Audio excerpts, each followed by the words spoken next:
Good evening, grave robbers, and welcome back to the television graveyard.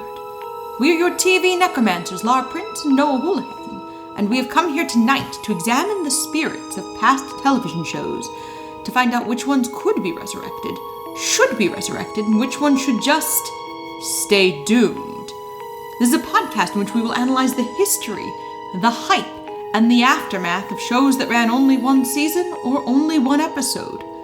Unless it's Razzie Month! Razzie Month! Yeah, so it's Razzie Month. This is our last 2021 Razzie film. Yes. We will still be doing Jack and Jill for next week, but this is the last 2021 Razzie nominee, and today we are doing Sia's music. I need to put a couple disclaimers at the head of this episode. Okay. One, there's going to be a content warning because we are going to discuss prone restraint of an autistic individual, which is no good. And we're trying our best. We did as much research as we could in the short amount of time we have for episode turnaround. That being said, seems we did more research than Sia. Absolutely. So we're going to try to handle the issues with autism awareness and autism, how an autistic character is treated as well as we can.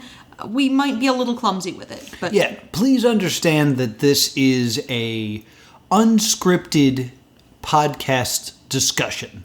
Yeah. This isn't a video essay. It's not like we sat down and wrote this and made sure that our verbiage is absolutely correct. We're going to try to be as correct as we can, but this is a preemptive apology in the event that we use terms that are outdated or not the best. Now, I will say, I did look into, like, what are the preferred terms at this time? Because Yes. I know there was a point in time where, like, person-first language was more popular. Yes. That's actually fallen out of vogue. So we will actually, based on the autistic activists that I was reading about in preparation for this episode, I will be saying that music is autistic or that music is an autistic person and not Yes. a person with autism, because based on what I'm reading from, that person-first language seems to be neurotypical and non-disabled people Yes. talking, and actual disabled activists and autistic activists don't like those terms that much. And in the event you're already confused, music is the name of the film we are discussing. It's also the name of a character in the film. Yes. Also, that's Lara Prince. I'm TV's Noah Houlihan. We never brought that up either. I said it in the intro. You didn't introduce me, no. Oh, yeah. Yeah, you're fine. I'm here. If this is your first episode of Stay Doomed... Oh, weird choice. Weird choice to walk in on this one. If this is your first episode of Stay Doomed, may I recommend starting with Turn On or Whodunit or Murder in Small Town X? Yeah. This is going to be a weird episode. Yes, this is definitely going to be a different episode than what we're used to doing. This movie sucks. This movie sucks. 'Cause the other thing I want to say about what we do is we watch shows that lasted one season or less, usually, and then we also watch the Razzie movies. And usually podcasts that do this, or YouTube shows that do this, it's just them kind of bagging and dunking on things that are bad. We try to find the good in things. Like, we're more of a discussion of what things went wrong instead of, ha, look at stupid thing. Yeah. So we're going to try to, discuss this with care, but, give this a legitimate discussion and, really look into, the failings and what was attempted and what went wrong. And to do that, we start with drinking. So let's pour one out. So I didn't make an alcoholic cocktail this week because I felt weird making an alcoholic drink when the story centers around a woman trying to get over her alcoholism. Right. Notice I'm saying a woman trying to get over her alcoholism, not an autistic person. Music is not the main character of Not the at story. all. So I made Sprite, watermelon juice, and gummy bears, and I'm just going to call it Music's Morning Walk. Okay. I didn't have gummy dogs because she kind of goes through her morning routine. She's handed a watermelon slice. She goes to the library. And so I wanted to make like a nice, cheerful, bubbly drink. Okay. For the village that takes care of music every morning. That makes sense. How is it? Tastes like Sprite with watermelon juice with gummy bears in the margarita glass. That makes sense. I tried to come up with the idea of a bartender who has the best intentions to come up with a fancy drink, but doesn't know what the heck they're doing. So I started with ice, and then I wanted a blue drink, so I added blue Curacao. Of course you did. And then I was like, I want it to be sweet, so I added liquor 43. But then I realized there was no base, so I added watermelon juice. But when that mixed with the blue, it just made kind of like a sludge. And then I blended it to make like a frozen drink, but I didn't use enough ice, so like most of it is just water. And then I threw in some stars on top of it. And then I added as a garnish a chocolate-covered pretzel, but it's covered in blue fudge and glitter. Did you blend a pretzel? No, it was a garnish. It was a garnish. I ate it already. That's why you don't see it. That's why I was confused. But I added that as a garnish, and I called it, if you don't like it, it's because you don't get it. Oh, I'm going to call it the Dirty Snow 3 weeks later. That is a very apt description of what this looks like. It looks like the pile of snow that has been plowed and just sitting there in your local Walgreens. Yeah, it looks pretty nasty. Yeah, it's not great. Mine's at least, like, drinkable. I mean, I'm drinking it. I'm just not enjoying it. So the production house for this was Pineapple Lasagna Productions. What a terrible name. I'm sorry. Oh, I made a note of it because we've discussed this phenomenon before. Random Spork Girl. Yes. That's what this reminded me of. Yeah, it was like you were playing Scrabble and you picked 2 words. So I wanted to make fun of that. And pineapple lasagna, like those 2 things together immediately makes you go, ooh. Because you know what pineapple lasagna is? It's a worse pineapple pizza. Yeah. So, like, immediately it's just like, oh, you took pineapple pizza and made it worse, but still that. Ew! Now, one thing I'm not going to do here in this is I'm really not going to go too hard on Maddie Ziegler, who's the actress who plays music. Yes. Because I looked this up. This movie was released quite recently. It was released in 2021, but this was shot in 2017. Yes. And the actress playing music was 14 years old. And I think when all of the adults around some teenager like this are telling her something is okay. Yeah. If I may. Yeah. Just a brief summary. This is the story of Music, who is an autistic girl, who needs to be taken care of, and her alcoholic sister, Zoo, comes and struggles to take care of her. Yeah. Just to give some context to like what we're saying right here. Yeah. So the girl playing music felt a lot of guilt for her portrayal of So this report character. said she cried on set. Yeah. Because she was so afraid of hurting people. And finding that out made me irrationally angry. Yeah. Because the idea that this young teenager is the only one who may have seen something wrong here, I was like, what were the adults in the room doing here? Like, this young woman is clearly aware enough that, like, she didn't feel right about it. But I can also see where, like, if you're a 14-year-old actress headlining a film, you're gonna do what the adults in the room tell you to do. These are professionals who know more than you. Yeah. Like, so I have a lot of compassion for this. She's an adult now, but I feel like it is unfair to her to behave as though she filmed this 2 weeks ago. Right. So I wanted to set that up of, I'm really going to try to not go hard on this actress because this is a child. Yes. And just again, to restate this is written and directed by Sia. Yes, the pop star. Who sang Chandelier. Yes. We begin here. It is a while before we see the little girl's face. We get a number of, it reminds me of a comic book movie. Yeah. Of like body shots of, oh, did I mention she was a child when they filmed this? Yeah, like the opening shot is her in her underwear putting on pants. Yeah. And immediately I go, ugh. Because it's unnecessary. Yeah, I don't understand why this is happening. It's just like, this is a weird way to open this film. And the title cards are all crayon. Yeah, which I'm very uncomfortable with. Like very juvenile, not a big fan of this.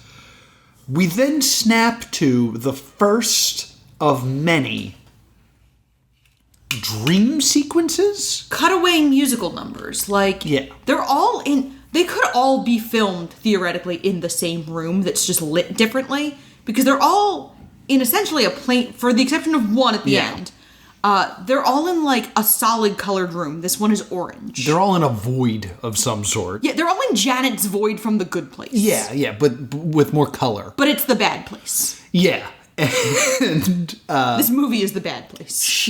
We see music dancing, but she's wearing all yellow, and she has yellow lightning bolts on her. Yes. And then as she's dancing around, she runs into other people who are also dancing, and she puts her lightning bolts onto them.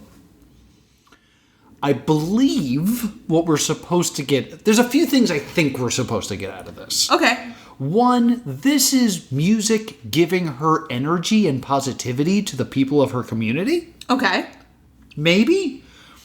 And two, this is supposed to represent how music sees the world. Maybe, yeah. This is music's kind of vision of things. It's also, the choreography in this and in every number feels like a very grotesque caricature of stimming. Yes. And stimming, it's usually used in the context of autistic people. Of things they do to, kind of just self-soothe or to stimulate themselves. But pretty much everyone does it. If you find yourself, drumming on something. Yeah. With your fingers or fidgeting. That's stimming as well. It's something that we don't think of in the context of neurotypical people. Yeah. But everyone does it. But this is a grotesque caricature of stimming. The first time we see Music's face, she is making a face that, I don't know how much research was done in guiding the actress's performance, but the performance she looks like she took notes from was Ben Stiller as Simple Jack in Tropic Thunder. Yeah, there is a lot of similarities to Simple Jack movements, yes. Which is weird.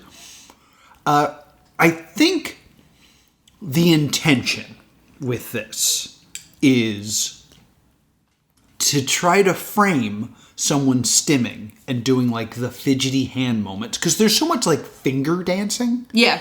That what you perceive as strange fidgeting being recategorized as happy dancing. Okay. I don't know if that's a good message. I don't this whole thing is super uncomfortable. And going back to that face that she's making. Yeah. Everyone else in her dream sequence dance montage moments is making that face as well.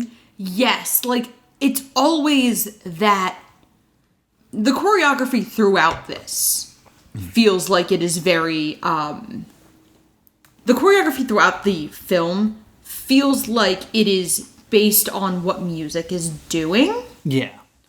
And I'm very uncomfortable with. So I'm trying to understand. And yes, I understand that we're 3 minutes into the movie and we're 15 minutes into the podcast. But this is what we need to dissect. Yeah.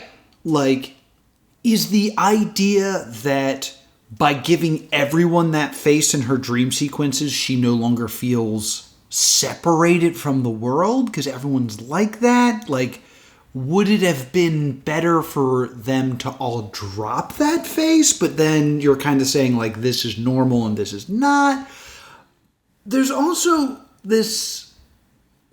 You can't separate the fact that in seeing this, there has to be a moment where the director, which is Sia, saying, okay, I need everyone to make the face. Yeah. That's a weird thing to think about. we're 3 minutes into this movie, and I'm already so uncomfortable by it. And I have to bring this up. We watched it with subtitles. Yes. And the lyrics during this musical number are "Oh body, oh body, oh body, oh body," and the subtitles didn't even fit the screen correctly, so they were like running off. Yeah, like they were trying to escape the movie, but just like we're 3 minutes in, and Sia has failed 2 different members of the disabled community. And the other thing with this is, there's immediately, like, a strobe effect in this.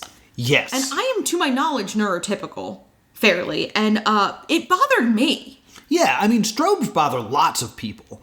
And I also understand the idea of if you're trying to show the world through the eyes of an autistic person, it would be overstimulating. Right? Because that's the issue, is that they're always trying to downplay sensory input because they intake so much, it's always overwhelming. Yeah. But to create that visually on screen now makes it impossible for this community to enjoy the film. So, like, there's so much going on here that's just like, I don't think these are good decisions. Yeah, and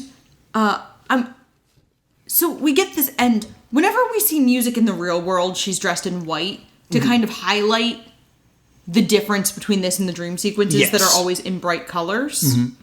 The practical things of dressing any human being in all white, insane to me. Yeah. Because all I can think is, like, I'm a full-grown, neurotypical adult woman, and I do not ever wear all white because I am also a clumsy person.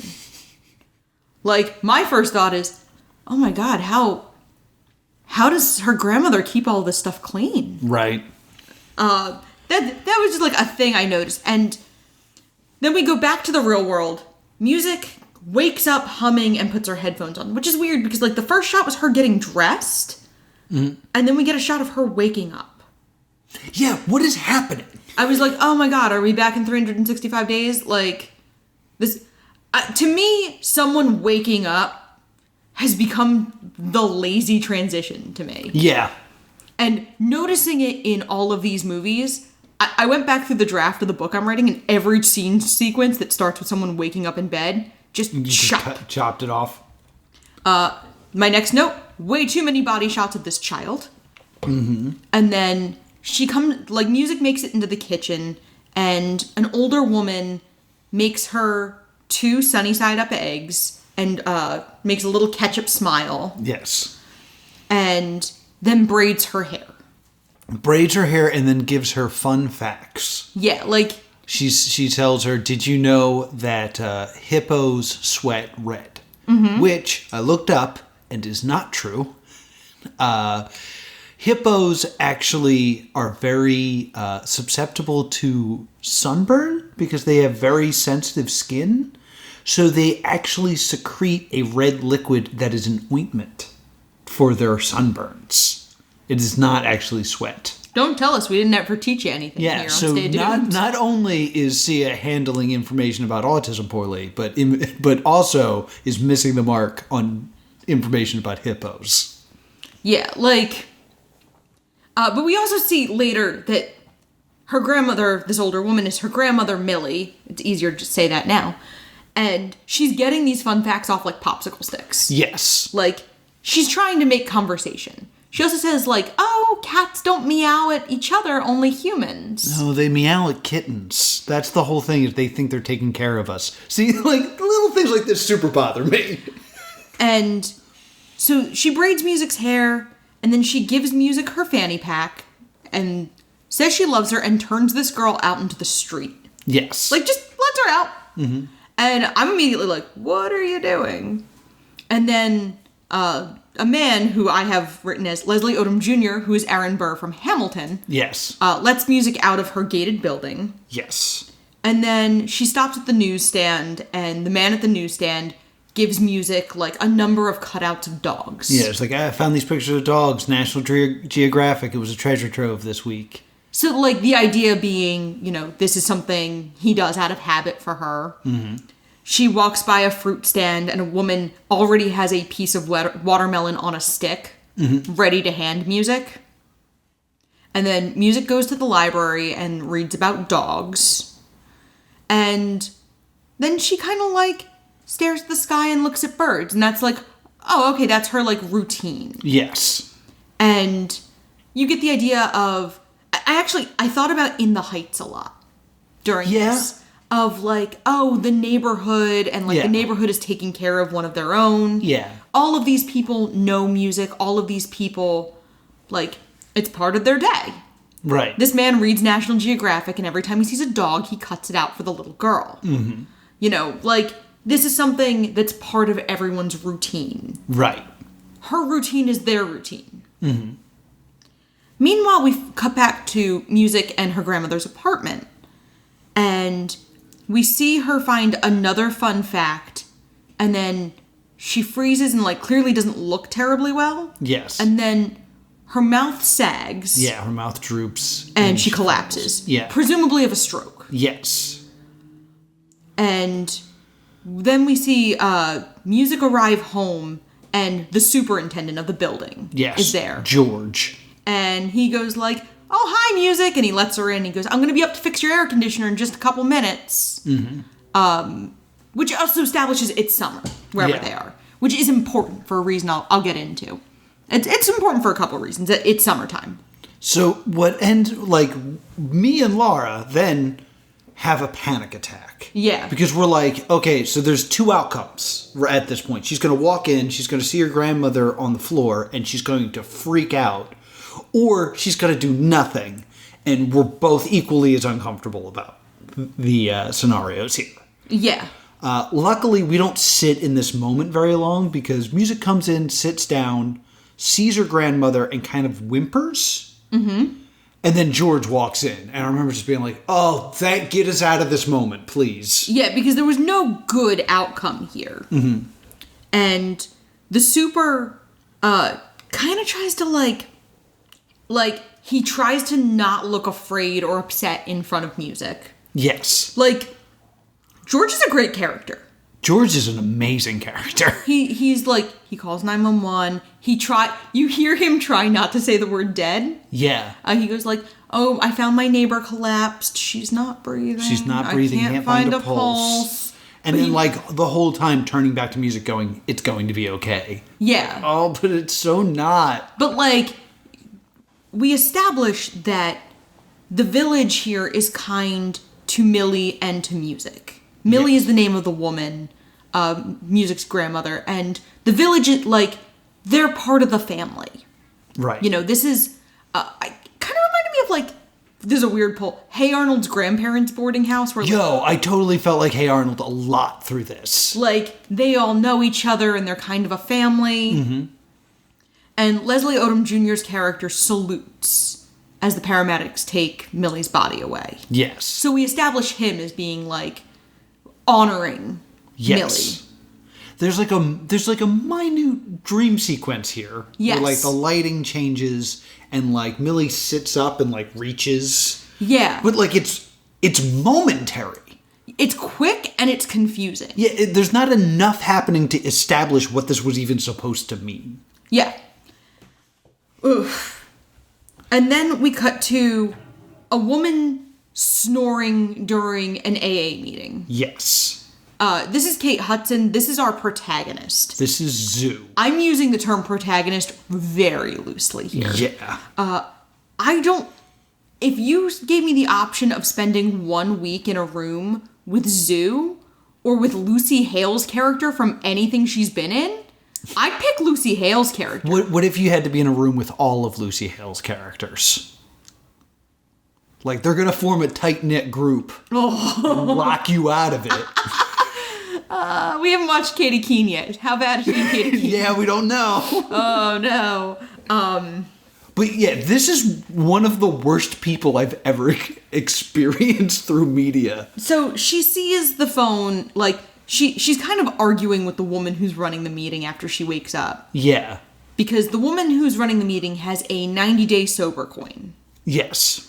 And she goes how do I get one of those? Do I have to earn it or can I just, like, buy one? Yeah, do I just buy it? And she's like, you earn it. And she's like, well, isn't that what I'm doing here? Yeah. And she gets a phone call, and she swears because she sees it's George. Yeah. To tell her that her grandmother's passed away. Mm-hmm. And she's like, yeah, I'll call you back. And the next thing we see is we're back in the apartment building, and Music is watching a television show that the only thing we ever watch see music consume as far as media. Yes. And it's like a kid show. It kind of looks very like Yo Gabba Gabba-esque. I was going to describe it more like HR Puffin stuff. Mm-hmm. Like, where it's kind of like trippy, odd. You ever seen Yo Gabba Gabba? That's... Actually, no, now that you say what it took me a minute to remember what Yo Gabba Gabba was. But like, also mixed with like Ranger Joe from Full House. Yeah. Ranger Joe Gabba Gabba. Yeah, so she's watching Ranger Joe Except Gabba Ranger Gabba. Joe is Tig Notaro. Yeah, it's Tig Notaro shows up out of nowhere. I can only assume was not told what this movie was. I almost think this was filmed for something else. Yeah, like this is just a cutscene from something. Yeah. And George is like minding Music, but Music's not really like requiring a lot right now. Right. She's just kind of hanging out watching Tig Notaro's show. And Zoo arrives. And George gives Zoo an envelope. And also, like, they kind of have an argument because the last time they saw each other, Zoo stole his TV. Yeah, and Zoo was like, you gotta understand, I was drunk and high. Never say on what. Yeah. And she stole her television, and he's like, that was years ago. It's like, that was 5 months ago. So just to give an idea of, like, if she's sober, it's not been for long. No. And they do in this scene show that she has the 90-day chip. And you and I had a discussion. That we're pretty sure her character stole it. Yeah. Because the first chip you usually get is 30. Yeah. And she doesn't seem to have one of those. No. So we think she stole this chip and was like, look, I'm sober now. So she is somewhere between 90 and 0 days sober. And, Zoo tries to immediately, like, get on the floor and get in Music's face. Of like, hi, I'm your sister. What's up? Yeah, very loud. And Music just is having none of it. Yeah. And the next thing we see... Well, Music immediately says, go to bed. Yeah. And she just gets up and goes to bed. Yeah. Because Music's life is very much written routine. I think I want to bring this up now. Okay. Now that we're talking about the relationship between Music and Zoo. Zoo is short for kazoo? Yes. So it's kazoo and music. I believe to represent music is everything that is great because it's music. Yeah. Kazoo is the smallest and probably worst part of music. Like, if they could have figured out a way to name her accordion, they would have. But they went with Zoo.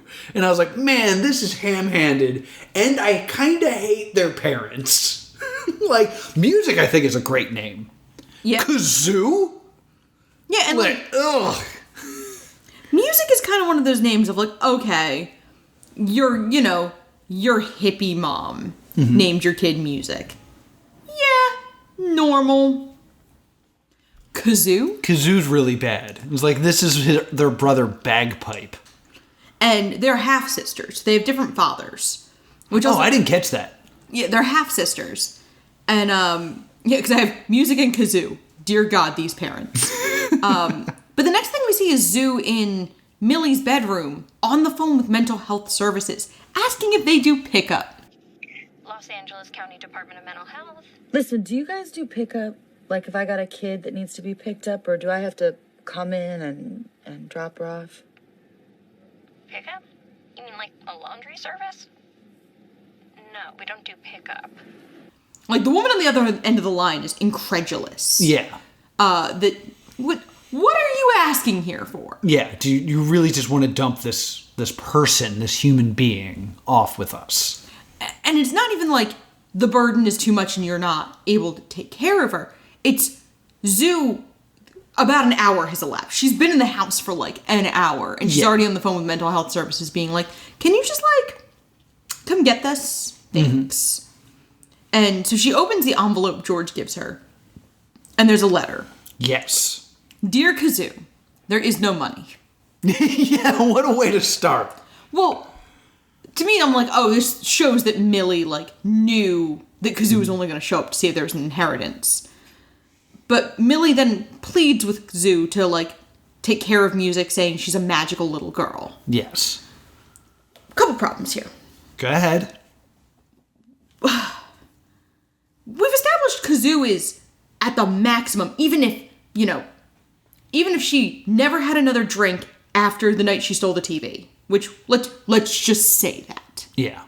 She is maximum 5 months sober. Mm-hmm. Maximum. And does not have her life together. We don't see where she's living or any of her life before she comes to the apartment. If this girl was still, like, if Kazoo was, like, in jail still or in the gutter somewhere, who was going to take care of Music? Right. Like, Millie clearly had a will and had, like, something, like, planned. Yeah. Also, if Zoo was aware Music existed, logically, any of Millie's money would be tied up in, like... caring for Music. Yeah, like, all of the money I have is to support Music after I'm gone. Right. And that's very common for parents who have autistic kids to do, is, like, to try to set aside money and have a plan of, like, logically your child is most likely going to outlive you. What is the plan after you can no longer take care of them? And you shouldn't and can't necessarily plan on a sibling being available or being able to. Because you don't know what their siblings' lives are going to look like. So I always thought this is just a weird plot hole. Like, how is this the best person to take care of Music? Like, yeah. How is there not someone else in her life? And that's why the summer is relevant to me. We do not see Music attend any kind of school. Mm-hmm. And we also... It seems inconceivable there's no social worker involved in any of this. That there's no social worker involved in... Even if there wasn't a social worker in, like, Music's day-to-day life, you would think that someone in the government would be aware that Millie was taking care of an autistic individual, and that a social worker would need to be involved in the transition. Right. No. No, there's no social services. There's no caseworker. No one is, like... There's no advocate for Music. Right. When Millie passes away. I also want to throw in the important line, because it's important because it makes things confusing later. Mm-hmm. And they go back to it a few times, is you probably don't remember this, but Music used to cling to you like a koala bear. Mm-hmm. Remember that, because I'm going to scream about it later. So when we get back, we then transition to Music's room. And it's not uncommon for autistic people to have a special interest. Yes. And Music's is dogs. Yeah, she loves dogs. And we see a collage on her wall of all of the dog pictures that she's ostensibly gotten from the kind newsstand man. Right. On her wall, and she's just kind of staring at them dreamily. And then a neighbor flicks his flashlight. Yes. And lights up the dogs. And Music just kind of watches it enwrapped. And then we get a dream sequence where she's among her own blue walls and the dog pictures. And she's in all pink, and she dances with, like, a mop dog. Yeah. Oh my God, I forgot about this. Yeah, she dances with, like, a mop dog. Yeah, she dances with the dog from the Grinch Who Stole Christmas TV musical. God. Like, this scene doesn't do anything. It's just a dream sequence. I don't know if this is the way she experiences the world or what is going on here. I guess it's important to establish that this neighbor is a character we'll come to know as Felix, who kind of watches Music from afar. Yes. But this is important, is never shown interacting with her or anyone else that knows Music, really. Other than Ebo at that one point, but we'll get to it. Oh, then my next note is, hey, who greenlit this garbage? Yeah, for real. And then we get to back into Millie's bedroom where Zoo is sleeping in panties and a sports bra, which is what Zoo is wearing for like a lot of the movie. Yeah. Because it's summer and the air conditioner never got fixed because Millie died. Oh, I guess, yeah. So George never like fixed it because he was distracted. Yeah. And so music comes in and says in a grotesque parody of an autistic person's voice. Yeah. Make you eggs. Make you eggs. Make you egg. Time is it? Make you egg. Make you egg. Stop. Which I think we're supposed to assume that Millie used to say to her, I'm making you eggs. Mm-hmm. And that's how she learned the phrase. Yeah, or time to make you eggs. Yeah. So she just says, make you eggs. Mm-hmm. Because she says braid your hair the same way. Yes. And, of course, like, Zoo makes scrambled eggs instead of sunny side up. Yeah, because she doesn't know what she's doing. And then when Music wants her hair braided, she's like, I don't know how. Music starts to freak out. She has a meltdown. She has a meltdown, and she starts hurting herself.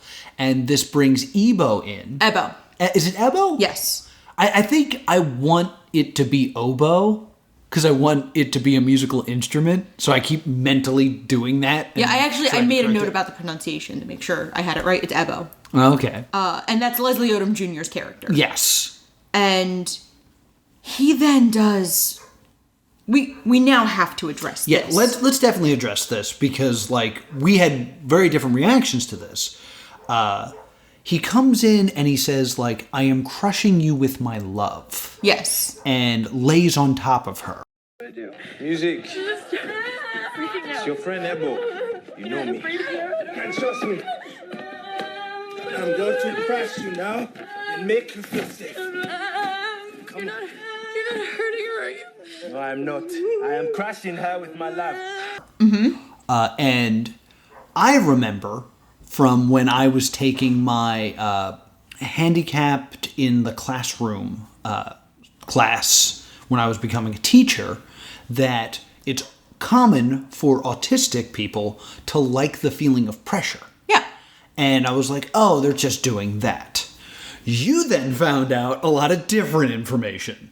The pressure thing is not inaccurate, and that's why weighted blankets came into production. They were originally a tool for autistic people to get that sensation safely. Right. Safely is a real key word there. And there are guidelines for, like, this weight blanket for this weight human. Right. And it's like a tenth of your body weight, roughly. Mm-hmm. I could be wrong there. It could be like 15%. It's not more than 20.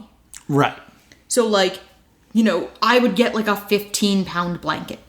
Not a grown man who outweighs me. Not a Leslie Odom Jr. And this is what's called prone restraint. Mm-hmm. Children have died from this. Right.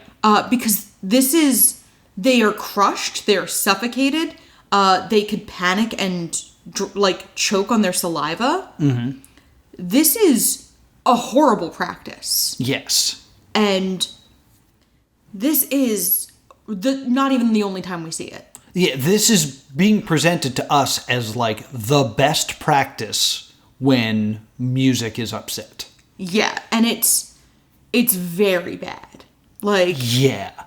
Not even like, and that's even just divorcing it of like the weirdness of a 14-year-old girl being crushed by a grown man. Yeah. Like, that's also a strange thing to deal with here. Do we know she's 14?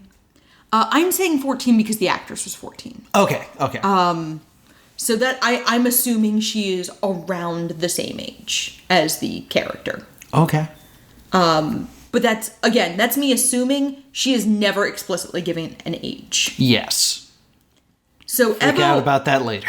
Evo also then like braids Music's hair. He knows how to braid her hair. He also knows which hair tie goes on which side. Yes. Because like blue is on the right and orange is on the left or what have you. Yeah, because Music wears the hair ties on her wrists. And Zoo and Evo were talking, and then in the script laboriously tries to equate Zoo having an unusual name with Ebo having an ethnic name. Yeah. Like, tries to make those two things totally the same. And I was like, This is why I want it to be oboe. Because I want them both to be musical instruments. And then they would at least have that connection. Yeah. But, like, this relationship infuriates me. And Zoo, like, finally realizes she is, like, still in her panties and sports bra. Because she's still in her panties and sports bra. Yeah, this whole thing goes on and she's just standing there half naked. So she goes and she grabs, like, one of Millie's house dresses and grabs a book Millie left her about, like, music's routine. Yes. So we established, like, oh, okay, music hasn't wet the bed in 2 years, and she's allergic to bees, penicillin, and nuts. And... Does the book establish that she's allergic to bees? Yes.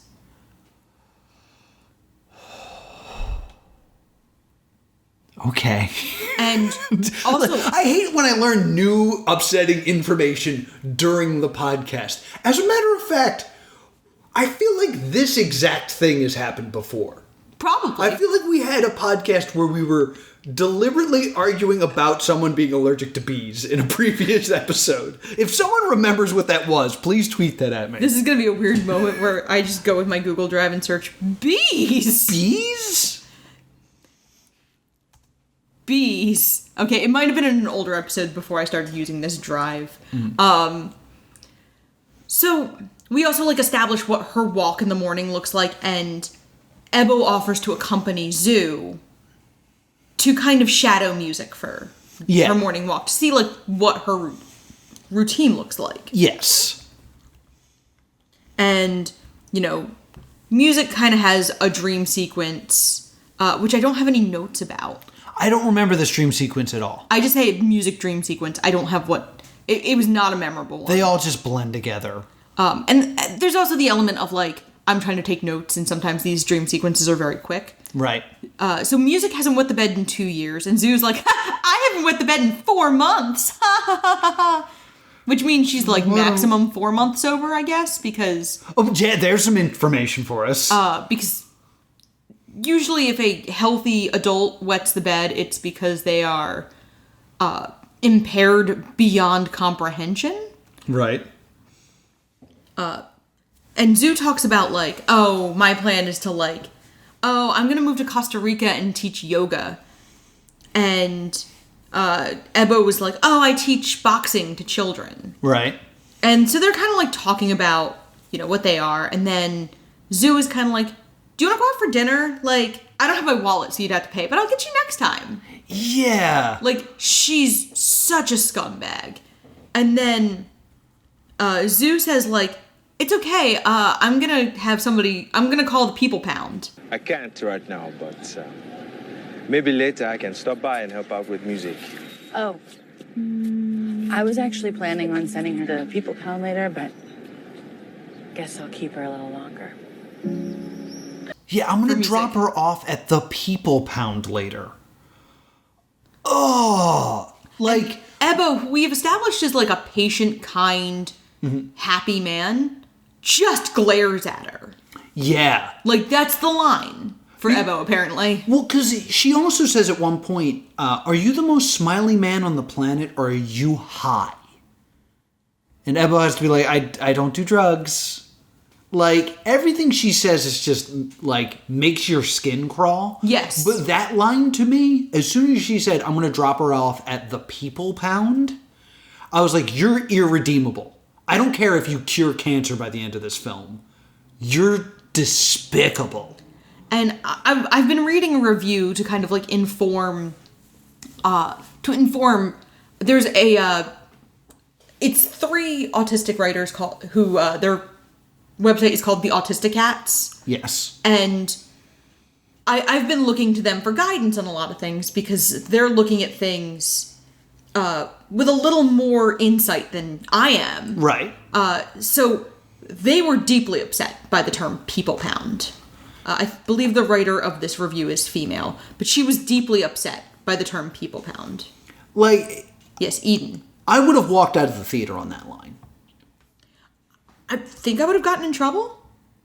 Because I think I would have been like, what the hell? Yeah, because, like, I understand that it's a film, and thus, like, this character is going to have an arc where they, you know, they start low and end high. Like, because I know that's how film works. But that line, I was like, I don't want you to succeed. I want you to get struck by lightning right now. Like, that would be a happier movie to me. Yeah. And, like, I'm just going to spoil it right now. This film is, at that moment, you thinking, how horrible are you as a person to even think about doing that to music? And then it spends an hour and a half explaining to you, like, man, music would be better off without this human being in her life. Yeah. That's how awful she is. I mean, it is... Music doesn't get to be a character. No, she is not the main focus here. Music's barely... Like, this is Zoo's story. Mm-hmm. And music is a prop. Like, and I when I draw this comparison, the movie is wrong. Mm-hmm. But, like, you could change music to a non-human threat that she has to deal with, that she's refusing to deal with, like an illness or a storm or something like that, and it would basically be the same movie. We've talked about, like, the Bechdel test. Yeah. There's a bunch of other joking tests, like there's the Makomori test of, like, whether a female character has a story arc that does not involve a man. Right. There's also the sexy lamp test. The sexy lamp test? Yeah, if a character could be replaced by a sexy lamp. And I don't like the leg from A Christmas Story? Pretty much, yeah. Like, essentially, what the meaning behind it is if the character is seemingly decorative. Gotcha. And I don't like using the term sexy lamp toward a 14-year-old. That's it. Yeah. But, like, it's this inspirational disability of, like, music is so innocent and so pure and so good, mm-hmm. but she is given no agency in the story. She is given no... the story never really allows her the time or the energy to be able to, like, pay attention to her. Yeah, the movie's not about music. It's about Zoo dealing with music. So then we go to Felix, who is working at his parents' laundromat, and his father is abusive. Yes. And Felix is adopted? Yes. Like, I don't know why we adopted you. Yeah. And his mother is kind of kind, but his father's a real rat bastard. Yeah. And we establish that fact about Felix and his family. Mm-hmm. We'll get into Felix later. I'm going to scream about Felix later toward the end of the movie. So Zoo is now pawing through the apartment, looking for any money she can steal. Yes. From Millie. And then there's a coffee can with dollar bills on it. Mm-hmm. And she climbs up to get it, and it's Monopoly money. It's full of Monopoly money. But she also finds, like, a 3/4 empty bottle of alcohol. Yeah. And she's like, oh, I guess we weren't so different. That's super different. Just because, like, Grandma Millie had in a high shelf... Yeah. One alcohol bottle. Yeah. Perhaps she liked a hot toddy on occasion. Yeah, like, one alcohol bottle that is about 1/4 full. Yeah. I mean, that could just be like, the woman has a glass of scotch on Sunday night. Mm-hmm. Like, you're different. Yeah. Like, but Zoo, to her credit, does then tip it down the sink. Right. And then in another coffee can, Zoo finds some of her old things. Some of her old toys, old Legos. And then Zoo kind of, like, dumps them out in front of music and tries to connect with her. Yeah, like, let's play with these. These are so cool. And also has, like, a clay figurine of her dog growing up. Yeah. Raindrop? Raindrop. Yes. And music goes to bed. Yes. Because music doesn't care. Yes. About Zoo's attempts to connect with her. They attempt to do something cool here. Yeah. Where Zoo is, like, upset, and you hear Tig Notaro saying, like, this is your mission. It'll be hard, but you can do it. And I was like, oh, that's interesting. I'm only catching this because the subtitles are on screen. You didn't mix it so this is audible. Yeah, and because we're paying attention to Tig Notaro, because the alternative is to pay attention to this movie. Yeah, exactly. I'm so excited when I see Tig Notaro. Man. Speaking of character actors we're excited to see. I super wish, like, a comedian would show up and help this film. Would you dare say this film is the worst? Please, send me a hedgehog. So then we see Ben Schwartz. Ben Schwartz shows up as a drug dealer. We don't know he's a drug dealer at this point. Oh, no, I'm sorry. A wig shop owner? Yeah, he's like putting different wigs on Zoo and trying to encourage her to process the death of her grandmother. Yeah. So you don't know what he is to her. Like, yeah, his name's Rudy? Yeah, he could be anything. And then you find out that Zoo owes Rudy a great deal of money. Yes. And Rudy's like kind of exasperated. Mm-hmm. Because like Zoo owes him money and Zoo's not delivering. And then Zoo, quote, goes to work. She goes and visits a wealthy woman and deals her a sampler pack of drugs. Of like Oxycontins and Percocets and Ritalin and stuff. And you made this note. Evelyn is played by Juliette Lewis. Yes! From The Other Sister. A woman who should know better than to be in this movie. Yeah, a woman who has played an autistic person in a film. Like, she should have looked around and been like, wait, what are we doing? Yeah. The next scene we get here is Ebo on the phone with ostensibly an insurance company. Because we find out that Ebo is critically ill at this point. And that he needs a certain medication to stay alive that he can no longer afford. Yes. Enjoy this foreshadowing that leads to nothing. Yes, enjoy it. Enjoy it. Because this really seems like we're going to get a plot line of, you know, everyone who helps Zoo, something unfortunate happens to them. Mm-hmm. But no, this never really comes back. So then... It does exactly twice. Get excited. Because I'm going to freak out when we get to it. And then Zoo is kind of celebrating because when she met with Evelyn, Evelyn has a friend who wants a lot of drugs. Yes. So Zoo is like, I can get drugs. Drugs! Zoo wants to celebrate. They're broken, they have no money, but Zoo like goes and buys a kiddie pool. Buys a kiddie pool. It's like, we're having a pool party. And then like grabs the hose and George goes like, water isn't free, Zoo. And she goes, I'm setting it free. Yeah. Because she's, I guess, a cool free spirit or whatever. Now, during this time, Ebo, am I saying it wrong still? No, Ebo is correct. Ebo gets music like an iPad. He doesn't get this for her. This is a tool that people use. It's an augmentative and alternative communication system that is commonly used by nonverbal autistic people. I'm not sure, maybe he's not the one who got it for her, but he's the one teaching music how to use it. Yes. And basically it's buttons that say like, I am sad, I am scared, I am happy. Yeah. And also like yes and no. Mm-hmm. So Zoo fills up the pool and is kind of like splashing around in it. And they keep asking music, do you want to get into the pool? Do you want to put your hand in the pool? Do you want to put your feet in the pool? And she keeps saying no. Right. But she seems happy. Yeah. And then we get a dream sequence, which is all in red. Yes. Where it's kind of like the spraying of the hose, and then there's kind of like these big inflatable, like... This is a nightmare sequence. If you have like the blueberry fetish from Willy Wonka, that comes out. And I'm guessing there's supposed to be water droplets represented, and then there's a foam pit, which I think is supposed to represent the pool. Yeah.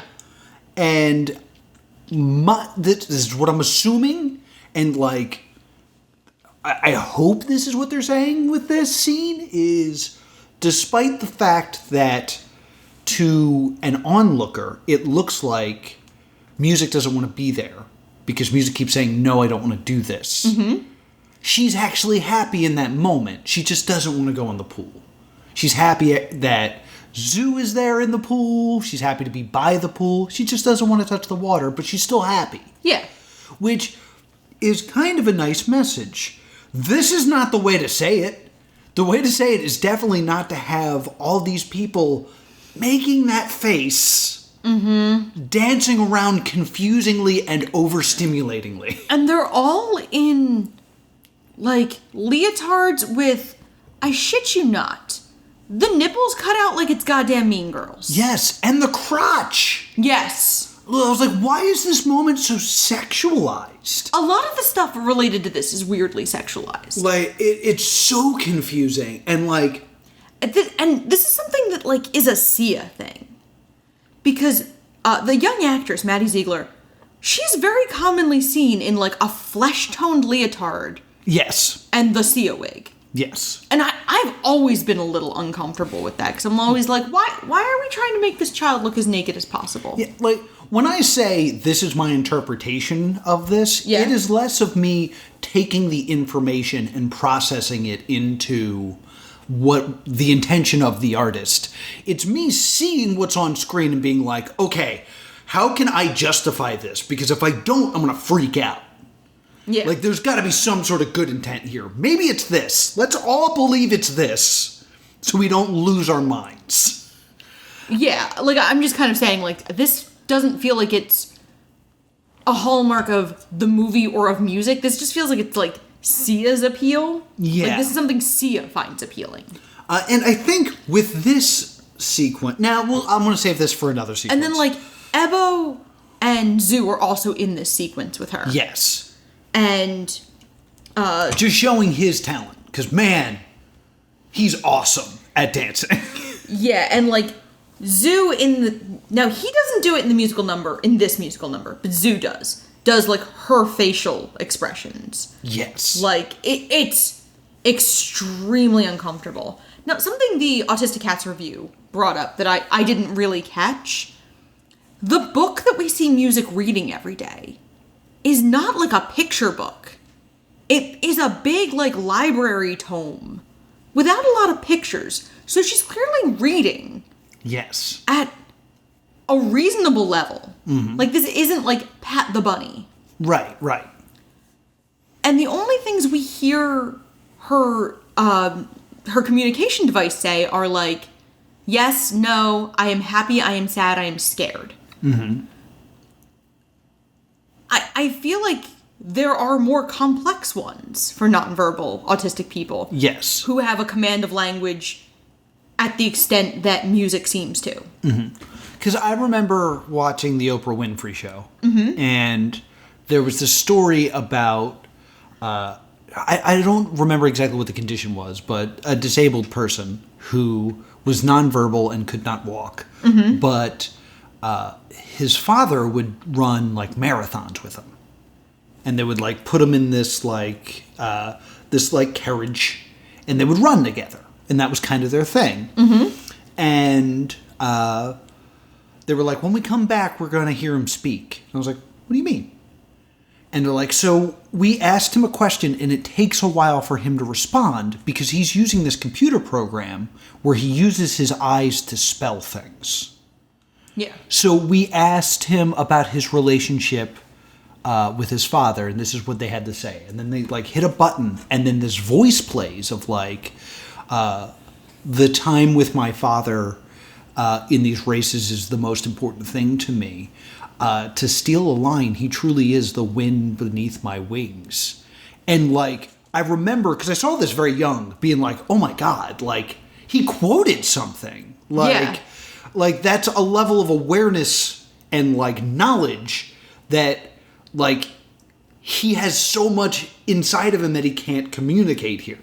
To limit music the way they're doing here definitely paints the picture that she's not capable of that level of thinking, which I don't know if that is true or not. It really could have benefited if they just added a line of like, this is the one we can afford. See, I'm literally looking at these devices right now because I was curious about them. And these devices are fascinating and have the ability to be very complex. Because I just kind of like, I'm looking at aphasia.com and like the first device they have. There's a 9,000 word database already with like phrases that are common. And then you can also customize it for, like, their special interest. The example they have here is Harry Potter, and they have all of the character names and different, like, major things in the book. And people that they have in their lives. Like, the one I'm looking at, the example is, like, it has a picture of the teacher. And then, like, Mrs. Smith. So these are very fascinating, complex devices, boiled down to a very, very simple, like, I have a hard time believing that music is capable of this incredible inner world Sia is trying to present, but can only say, can essentially only emote like a Teletubby. Yeah, the truth of the matter in my mind is if music had something that allowed her to communicate better, Sia would have had to written her into as more of a character. Yeah, that's true. And again, this movie's not about music. And when you say, like, it's what they could afford, what I looked at real quick, they said, like, 97% of the people who apply for these don't have to pay for them. Oh, interesting. Because it's a communication device. Okay. So they would have had to actually... She would have had to actually... Done some Googling? Look, guys, I'm not claiming I did hours upon hours of research for this podcast. But a quick Google has afforded me more information than the director of this film. And yeah, like, it's not so much of, like, she should have done research on, like... Well, I mean, she should have. She should have done research. But at the bare minimum, she should have Googled every line she had someone say. Yeah. Just be like, hey, we're putting this information out there. Let's see if it's accurate. Tick, tick, tick, tick, tick, tick, tick. No, it's not sweat. It's ointment. Those are the ones I'm actually willing to forgive. Because we established she gets them off the popsicle I will not hear this slander against the good humor people. You're the one who always tells me to read you my Snapple fact. Yes! And they're always wrong. I enjoy them. Hedgehogs float. So, we then get this scene where Ebo, who we also established in a prior scene, Ebo had a brother who was like music. Yes. And Ebo is from Ghana. And in his village, it was considered a curse and his brother's dead. Yeah. Which, again, like... There were no African people in the production of this film.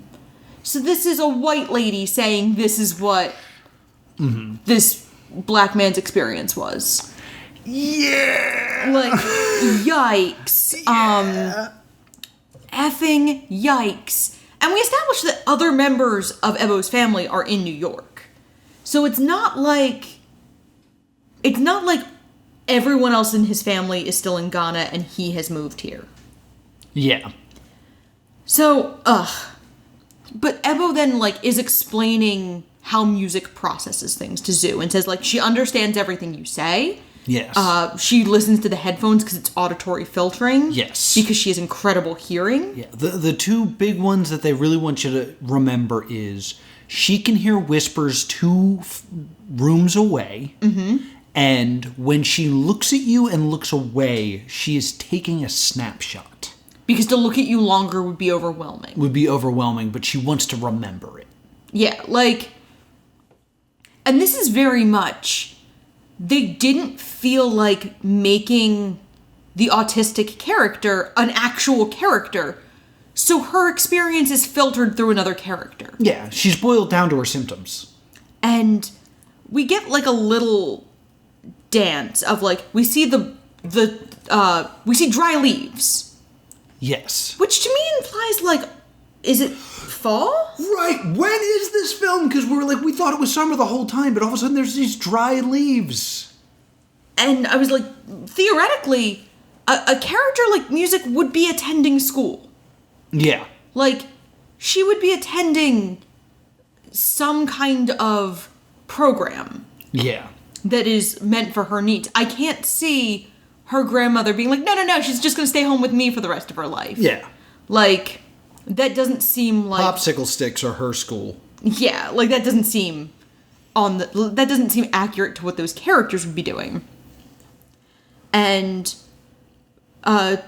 she does there's a dance sequence where we see her kind of dancing through like hot coals, essentially. Yeah. Like, it's stylized and pretty. It's because of the colors. Yeah, what does this mean? Like, but then a group of screaming children runs by and overwhelms music.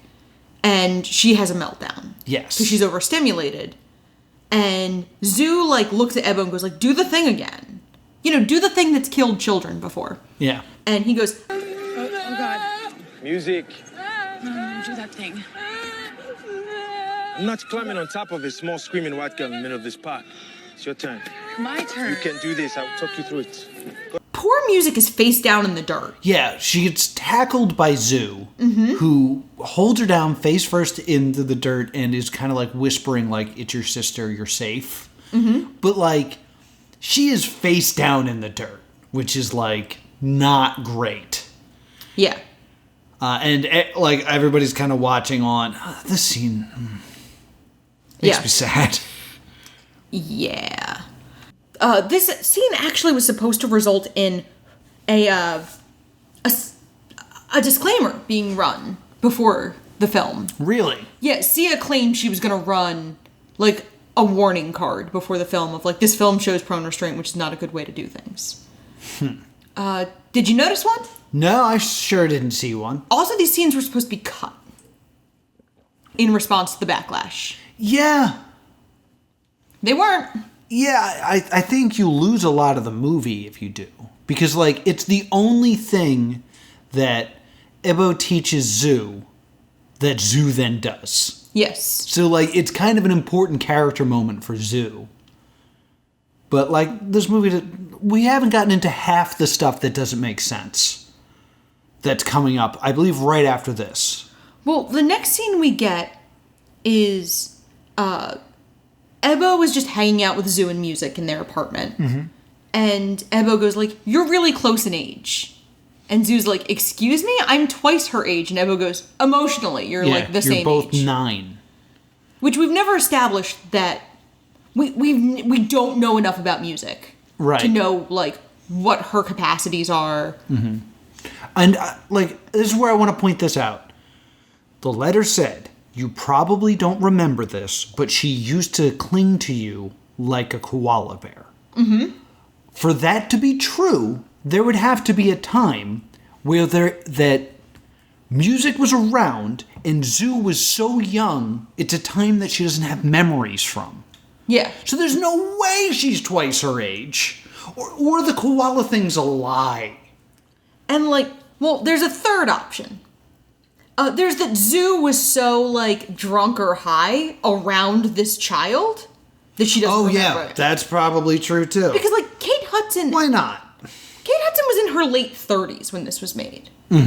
She would have been, about 37, based on a quick Google. Which means she's 37 and Maddie Ziegler was 14. So she's more than twice her age.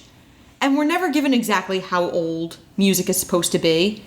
But if we assume she is 16, then Zoo would have to be 32 to be twice her age. And for Music to be, like, a clinging koala bear child would be 3 or 4, let's say. So that would make you, what, 20? Yeah. And you don't remember? It's so confusing and stupid. And lazy. Yeah. There's also a moment, I believe it's this scene, where they tightly hug each other. And I was like, is this supposed to mirror the prone restraint thing? That it's just like, see, everybody likes it. I kind of got the impression that it was like, these two people are obscenely lonely. Well, he says something like, you're safe during it. Which makes me be like, wait, is this just trying to be like, yeah, we're all the same. We like compressions. What a weird... I don't know. And then Ebo reveals that his wife left him for his brother. Yes.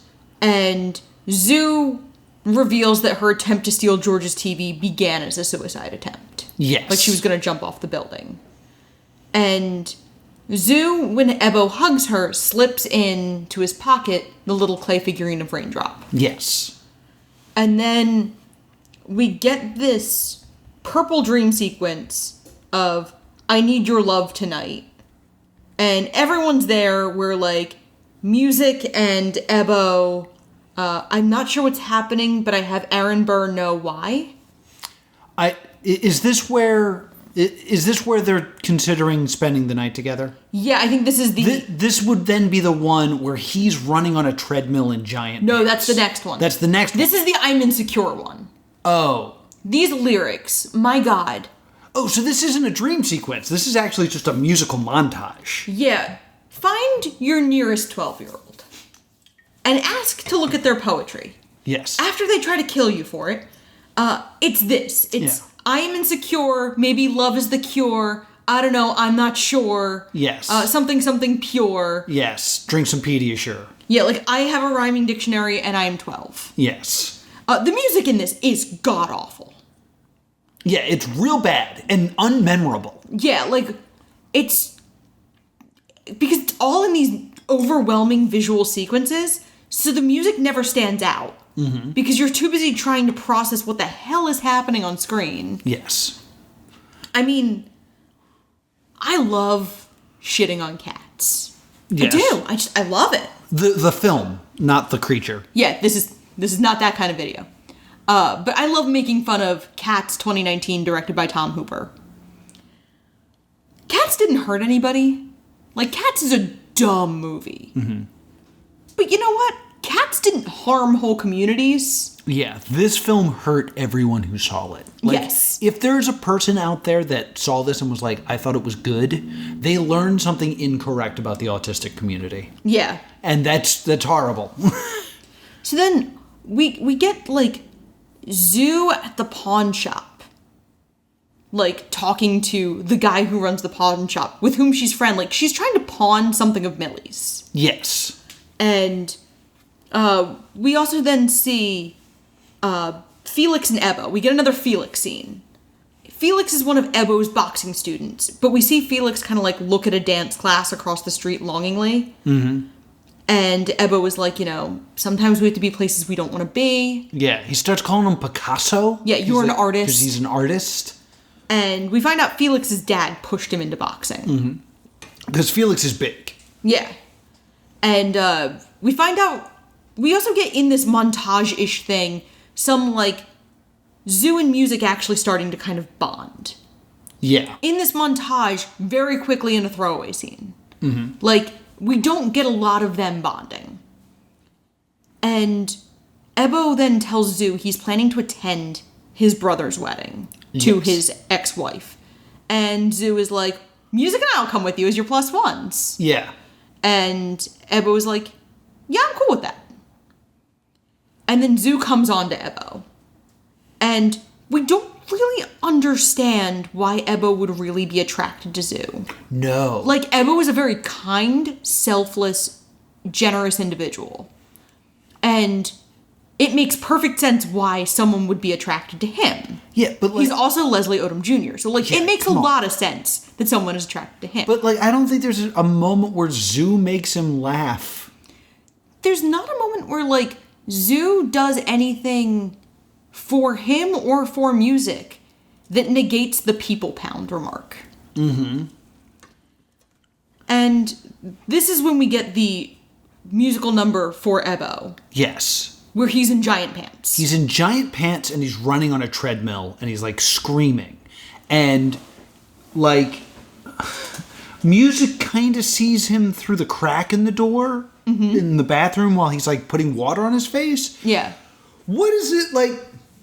Are we seeing things through the eyes of Music? And if we are, what does that mean? Yeah, like... Because I keep thinking of the film Chicago. Okay. Stay with me here, kids. In the film Chicago, all of the musical numbers are explicitly in Roxy Hart's head unless they are on stage. Okay. The only ones that are not in her head are And All That Jazz, which she is watching, which is someone performing. Right. And Nowadays at the end, which she is performing. Mm-hmm. And all of the rest of them are kind of in her head and she's watching them. That's what I thought this film was trying to do. But they kind of have this thing of, if you're going to do that, Roxy needs to be in or around every musical number. Mm-hmm. Sia wants to make this a musical, but she doesn't want to really deal with having to not have music be around. So the music is like, we're seeing these very intimate concepts through a person who's not involved in the relationship. Yeah. And I believe this is also the dream sequence where we see him get out of a coffin. Is that this one? Yeah. I think so. He's clearly opening the lid to a coffin, and then he sits up and the lighting changes and you can see the coffin is actually the Bible. What does that mean? I don't know. It reminds me of like a high school experimental theater where like, I'm deep. But this is how music sees the world? Oh, and religion has, of course... He's the good man, but sleeping with Zoo would make him die? What is this? What is anything? I can't even put a clip in, because it's visual. The next morning, Ebo did not stay the night. Yeah, by the way, he doesn't. And music comes in demanding eggs. Mm-hmm. And Zoo begs George to babysit music while she goes to a client. Yes. She's like, I have to work. So Zoo takes music with her. Because George says no. And Zoo kind of tries to get music to be like, hey, can you like get out your weird stuff on the elevator? Like, if you're going to do something, could you just like do it now? Which is not how autism works.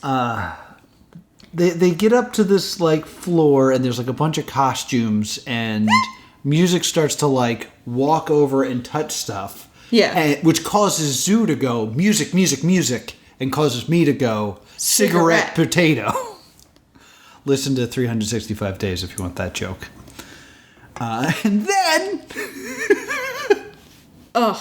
Okay, so then Zoo's character is talking to the assistant, and the assistant is no code. The assistant's like, we need drugs. Yeah. And then Zoo like looks over her shoulder and goes, is that a Sia wig?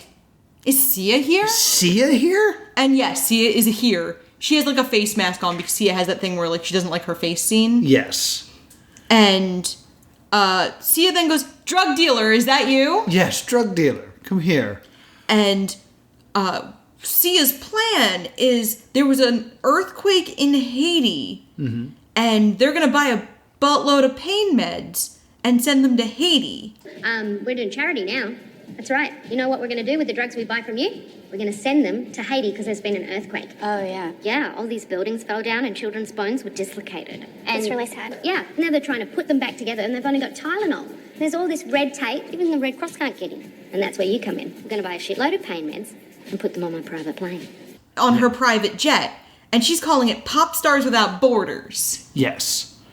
You were trying to make this make sense. My plan is that Sia is lying and wants to look altruistic because she's now kind of blown her cover. Yeah, I'm thinking it's a lie. My other thought is that she was preparing for when, in reality, outside of this film, Sia the human gets caught with drugs and can be like, no, it's for charity. Watch my film. Yeah, it's... This way she gets out of getting arrested and she gets someone to watch her film. Like... It's pretty smart.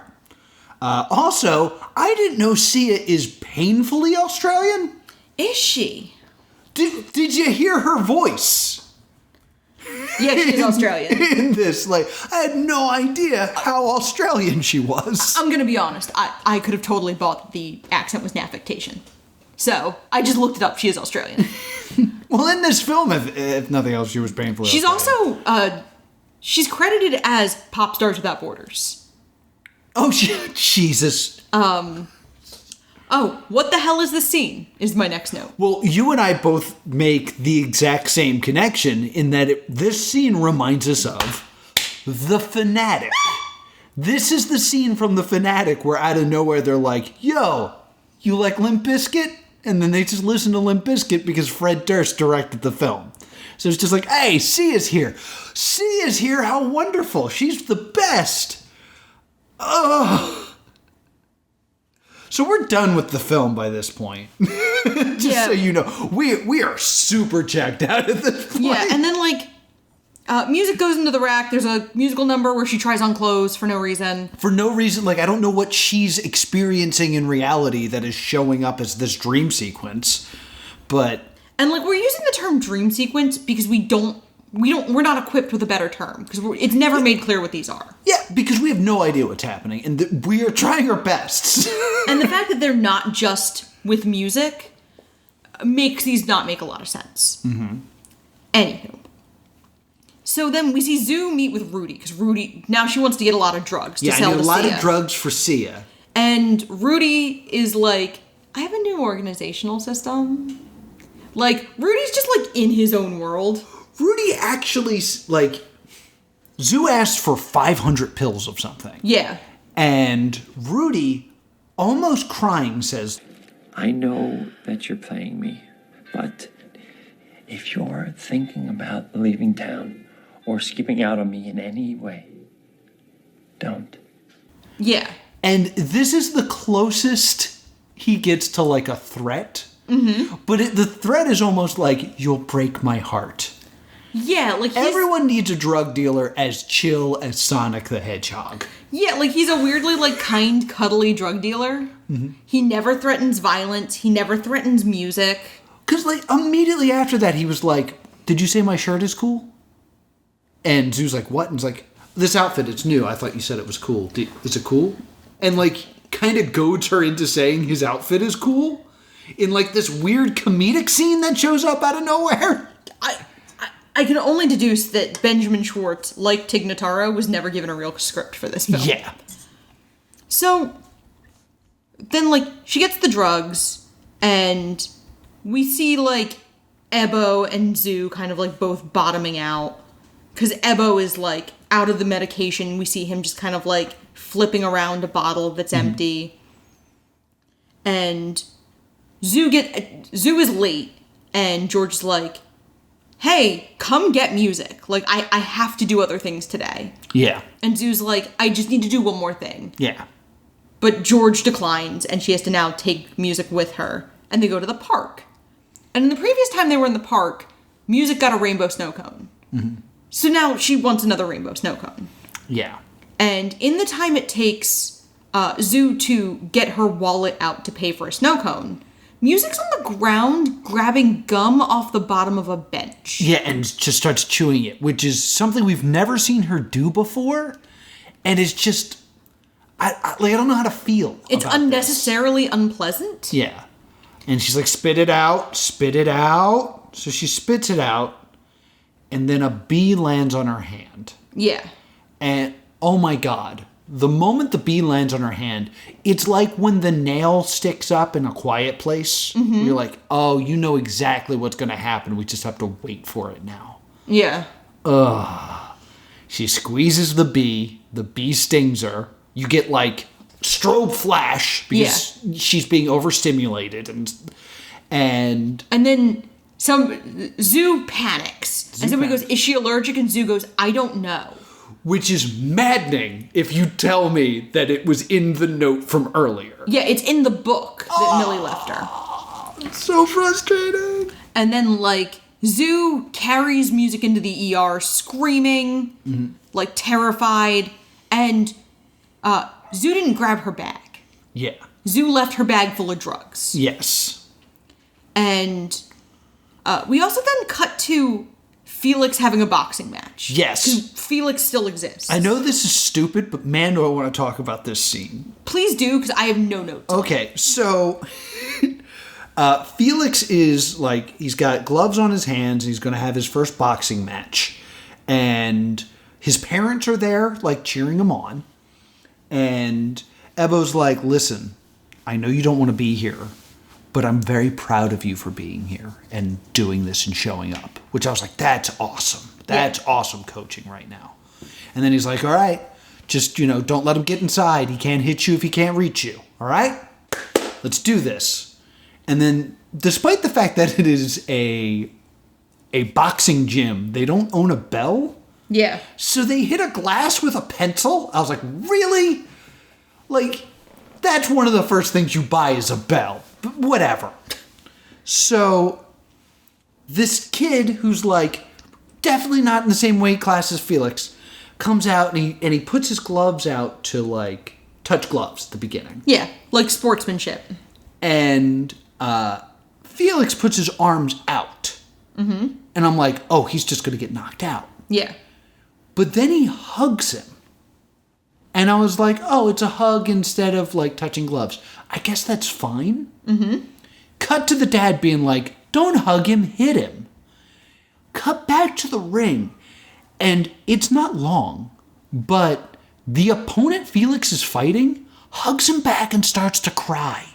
Really? I missed this entirely. And then we cut away and it's over. And I'm like, what happened in the boxing match? Was there a fight? Did they separate and he got cold-cocked? What happened in the fight? Oh my god. Who was that kid? Why was he crying? It's so confusing. So then we go to the park at night, and Zoo is trying to, like, overturn trash cans and look for her bag. Mm-hmm. Which she can't, like, report missing to the cops because it's full of drugs. And, music's fine. I feel like you need to recover after that situation. Music, despite being allergic to bees, is kind of over it. And, like, walking around, there's no swelling. Like, she's fine. Yeah. And so then, like, Zoo has a meltdown because she's now lost all of these drugs, her way of paying Rudy back, her way of, like, making a life for herself. And then we hear Music's AAC device go, I am scared. Yes. And she goes, I'm scared too, Music. Mm-hmm. And she finds some alcohol and relapses. Yes. And then she's in the hallway and she starts screaming for Ebo. Yeah. And she says, like, the relationship might be too much for me right now. I don't know if I can do this. And then Zoo yells, I don't care about the AIDS. Yes. Which we had never established on screen that Ebo is HIV positive. And we definitely did not establish that if he is, that Zoo knows this. Yeah. So it just kind of comes out of nowhere. And let's take the only black lead character and make sure he has AIDS. Yeah, like, it's offensive, it's bad, it doesn't make sense, it lacks any sort of pretense. Like, it's a great mistake that authors make of just because your audience is told something, immediately assuming all your characters know it. Yeah. And this is not the last time this is going to happen. But this is a mortal sin in writing. Because you're just wrong. Yeah, like, it's the opposite of dramatic irony. Yeah. Like, we don't know how she knows this. And so she's screaming, and then, like, a rando who you've never seen before is like, what is going on? Yeah. I'm calling the police. Yeah. And Zoo begs him not to call the cops because she's on probation. Mm-hmm. And then Zoo super relapses. Like, we see her at a bar. Yeah. So Music's alone. She's asleep. She's fine. And these are the words of Zoo. We get a music number. And the choreography has a lot of stimming in it still. Like, still imitating music stimming from the beginning. Yes. But what's going on here? Is this Music's interpretation of what's happening to Zoo? Yeah, because it's the sequence is about Zoo. Yeah, and Music's she's not like even wearing a heart. Yeah, and, like, Music's not even in it. Yeah. Like, Music is ostensibly in her apartment. I hate this. It's so dumb. And she falls and hits her face on the steps. The end. Well, and then we see Felix, and he's applying for a service dog. Yes. Which we don't know anything about Felix, so we're like, okay, he's looking for just to clearly state this, Felix has no lines in this film. Felix Does he not speak? Felix never speaks. Huh. Yeah, he has no words. So, like, we're trying to piece together what's happening here. And then Felix's father is having a fight with Felix's mother. And Felix's mother has slipped him a note that says, like, I love you. Yeah, I'm proud of you. I love you. Keep going. And then Felix's dad starts to choke out Felix's mother. Mm-hmm. And you go, oh, this is it. Felix is going to fight. Yeah, like this is the boxing he learned. Yeah. No, Felix's dad punches him, and he hits his head and ostensibly dies? Yeah. He's never seen again in the real world. Yes. So what happens next is you see... It's also... No, you know what we need? We need to address a thing real quick. Sure. Of the only Asian characters are Felix's parents. Yes. And, like, the timing of this film could not be worse. Yeah. Having the only, like, major Asian characters be the only outright evil people. Like, you know, not the mother, the father. Having him be the only outright evil person. Yeah. Is... There's also no reason for it. No. Like, Felix's story doesn't feel like it has a reason. We don't understand why Felix is there. Like, Felix is a half-baked concept in this film. Mm-hmm. He's not his own plot. He's not his own story. Yeah. He barely exists. He has, like, 10 minutes of screen time. He definitely feels a way about music. And I'm not, like, I know that sounds vague, but, like, that's basically the amount of information we get. Yeah. Is that, like, we see there are moments where music is walking around and Felix is there watching her. Yeah. And, like, he flashes a light into her room. Like, so Felix feels a way about music. Yeah. There's no real evidence that music is aware of this character until we get this dream sequence. And let's unpack this situation. The dream sequence is hard for me to watch. Visually. Is it because it's racist? Because it's... No. I'm saying just purely directing, the way the background is and the way the camera moves, it is disorienting. So, like, right there, I'm just like, I don't even want to try to figure out what this is about. But I'm going to try to figure out what this is about. Felix dances. Well, it starts off, it's Zoo singing. And Zoo is in an ambiguously Asian-inspired, like, dress. Yes. It's East Asian. It's not authentic enough to attach a country to. Right. And so she's against this very, very, very busy background. Mm-hmm.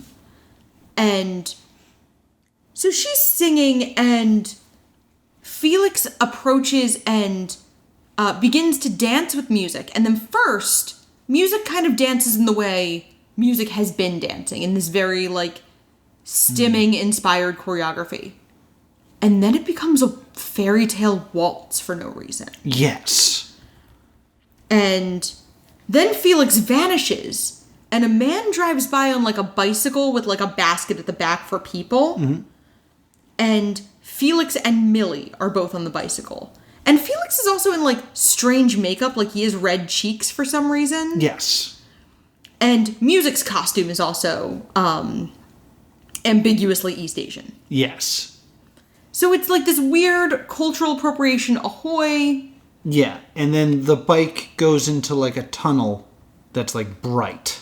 Yes. And, like, my interpretation is this is Felix going to heaven. Yeah, this is, like, Felix crossing over. But if this is music's, like, interpretation of this, she's able to hear what's going on across the street. Which I guess is the whole, like, she can hear whispers from 2 rooms away. Mm-hmm. So she's aware of Felix and his death here. Yeah. I guess. Maybe.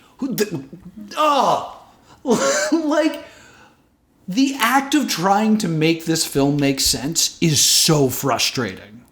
Because, like, I have to sit here and explain this, and with every sentence I say, I can think of 3 reasons why it's wrong, but it's the best I can do.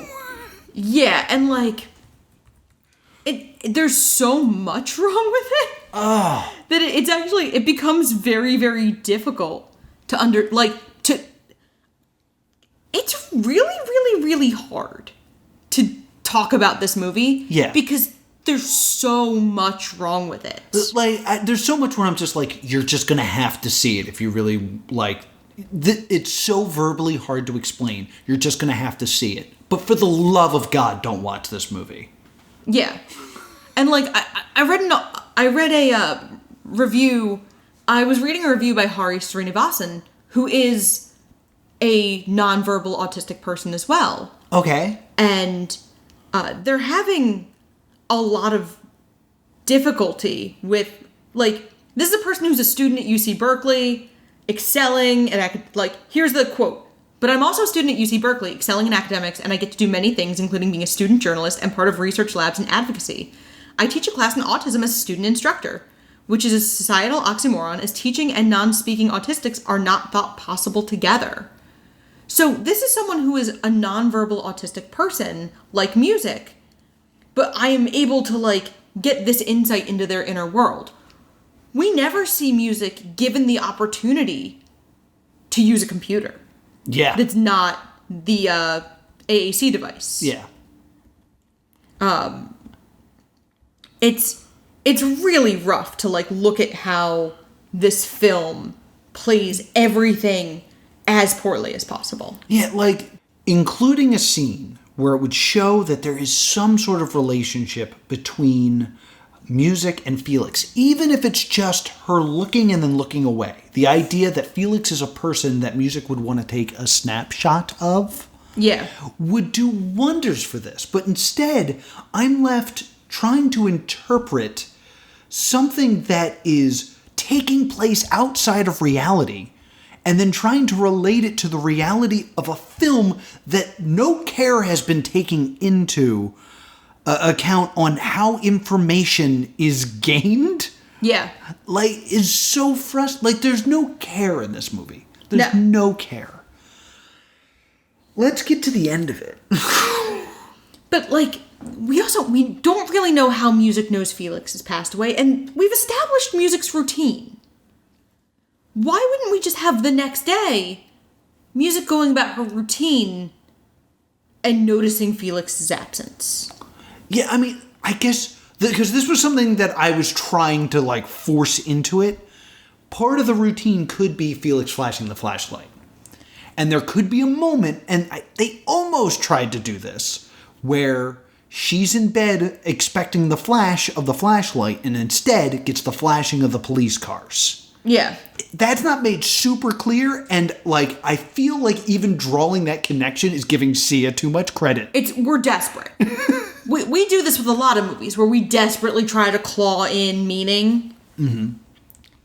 And, so then Felix, in the suit from that dream sequence, puts Zoo to bed. Yeah. Because we have now just no lines. Nothing makes any freaking sense anymore. Oh, which is my next note is nothing makes any sense anymore. Nothing makes sense anymore. And then we see that music has wet herself. Yes. Unnecessary. Like, I understand. And it's never even discussed. Like, it's just a quick shot where, like, because I went, oh God, she wet herself. And you hadn't even caught it. I didn't catch it. There is a moment where Zoo says, music wet herself. And I think it's supposed to be, like, impactful in that it was something that music hadn't done for 2 years, and now she's relapsing the way that Zoo is relapsing. Because there are moments where I'm like, are you equating autism and drug addiction? Yeah. Which, that just even... I don't even like that I said it out loud. Yeah. I don't like that there's a recording of me saying those words. Yeah. Ugh. Oh, everything about this movie makes me feel gross. So I'm going to speed run this next bit. Do it. Bury my face in my hands. Zoo is roughed up. Ebo sees her, asks her what happened to her face. Zoo cries. Zoo blacked out, and Ebo's like, I really like you. Why? Why? Why do you like this human? Zoo breaks down and cries that she has no one, while Ebo gives her back the little clay figure of Raindrop, and I guess they break up or whatever. But they weren't together, but whatever. Zoo turns up on George's doorstep to beg for help. Montage, everyone's sad. We see, like, Zoo begging Rudy that she's going to pay her debt. She can't find an honest job. She has to take a pee test for her probation. Zoo. Zoo cleaning Millie's things out. And then we get to Zoo hugging George because she's packing Music's things to send her to an institution. Yeah. So, like, real quick. One, they really established that if you have a problem with a drug supplier, talk it out. They're chill people. Yeah.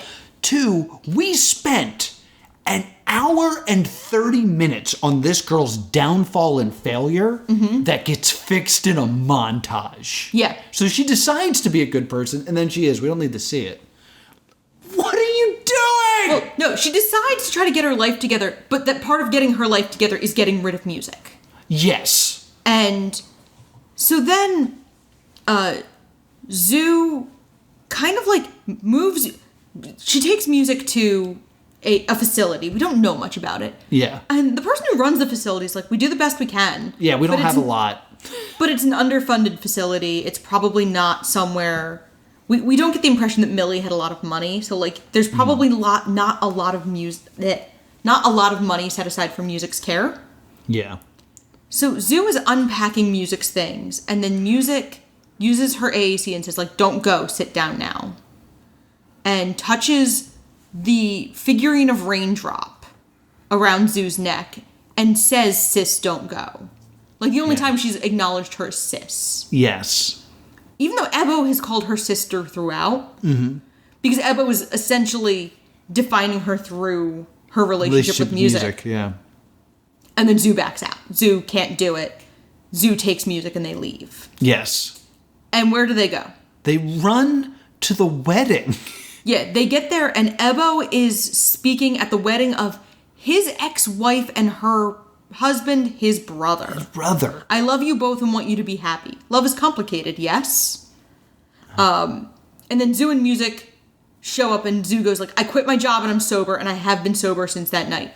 Imagine being at this wedding. Yeah. Like, one, you've already attended a wedding for this woman and a boy in this family. Yeah, like, this, if we were at this wedding, it would mean... We'd be in the back talking crap from the beginning. We would have been talking crap about this wedding before we went, because if we're close enough to go to this wedding, we were close enough to be at the first one. Oh, yeah. So we're like, yo, remember when we went to their wedding? They broke up. She's going to marry the brother, and we're going. I'm going to get them the same gift. I'm getting the exact same gift for them, and I'm going to give it to them at this wedding. And then we would be at table 9. Yeah, because we would not be at a closed table. Yeah, with a bunch of other people that we sat with last time, getting hammered, just being like, so, is this better than the first one? Yeah, food was better at the first one, but the open bar at this one. Did you notice that for some reason they sat the bride and groom so their back is to the stage everyone's talking out? Who planned this? And, so, like, they're at this wedding, and... my next note is, so Ebo and Music struggles are to help Zoo's story. Cool. Right. White lady story. Hooray. And then we get, like, Ebo and Zoo kiss in front of everybody. And, like, Zoo and Music are not dressed for a wedding. No. And, like, Music I understand, but Zoo also looks like, the best thing I can say for Zoo's costume is it reminds me of, like, Julia Roberts in Pretty Woman, but, like, the beginning of Pretty Woman. Yeah. And, like, it's not a wedding outfit. And they start to play the song that they established earlier in the movie. We probably even skipped the scene when we were talking about it. Millie wrote a song for Music. Yes. That she used to play for Music. And Ebo and Zoo had played and sung it together in a previous scene. Music, because this is the end of a disability porn movie, magically starts to sing along. Yes. We've never heard her sing before, but she begins to sing. And then Zoo and Ebo start to sing too. The fact that no one has begun to awkward laugh, of like uncomfortable laugh, of like, could you imagine you're at a wedding? Mm-hmm. You're at this wedding, and like the groom's brother, who used to be married to the bride, has tried his best to give a toast. And then his girlfriend bursts in. His girlfriend, who is super not dressed for a wedding. Oh. And announces in front of everyone that she's been sober since that night. I am lighting up Twitter from Table 9 right now. And like... I'm filming myself. And them like, yo! And then they're gonna play a song. I'm gonna pull Music out of this part, because Music's barely in the plot anyway.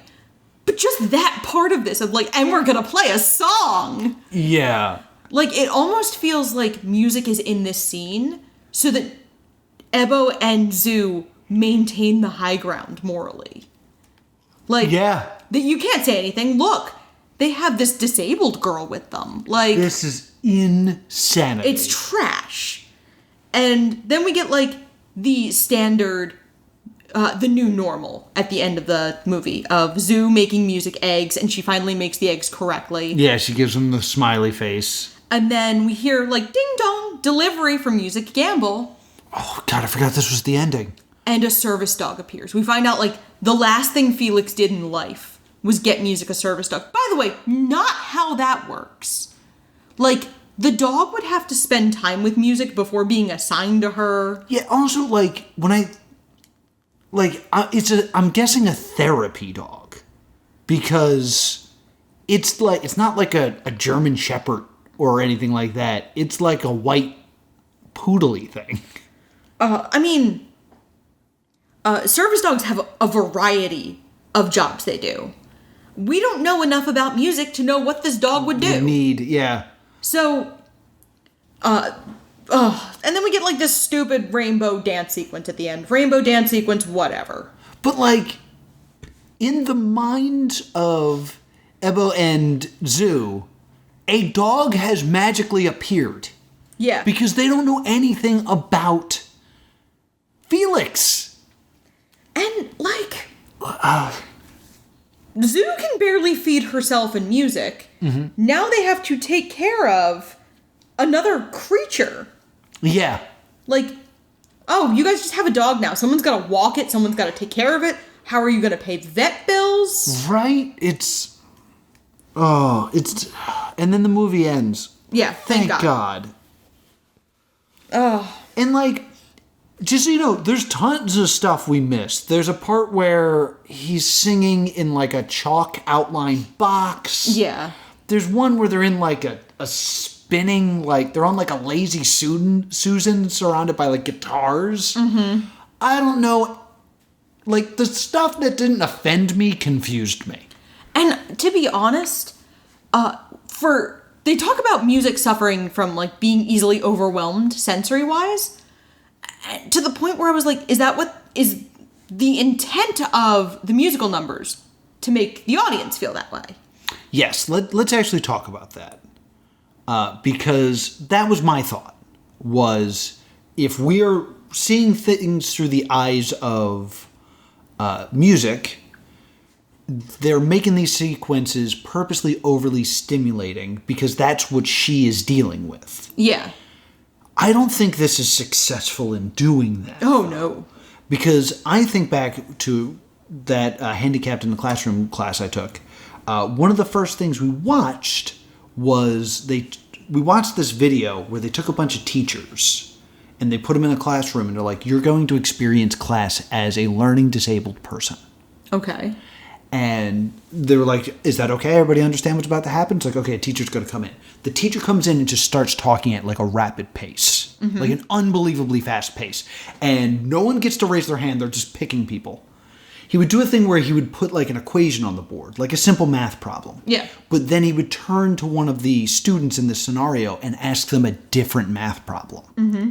And they're like, they were comprehending what's on the board, not what was being said. Right. He would do things where he was like, name a book with a horse in it. Go. Black Beauty. Name another one. The Yearling. Name another one. Black Stallion. Name another one. Yeah, statistically. All right, so, and like just would move on. And it was things like that where he would ask one teacher that, and then he would ask the next teacher, and they would say, that's the one I was thinking of. It's like, well, now you're wrong. Think of a different one. And just that pressure and speed and stuff like that. And that was the best representation I've ever seen of like, this is how it feels to be in that situation. Okay. This movie fails to do that with autism. Right. And I really need to bring up this. The word autism is used in this film zero times, which makes me think back to Big Bang Theory.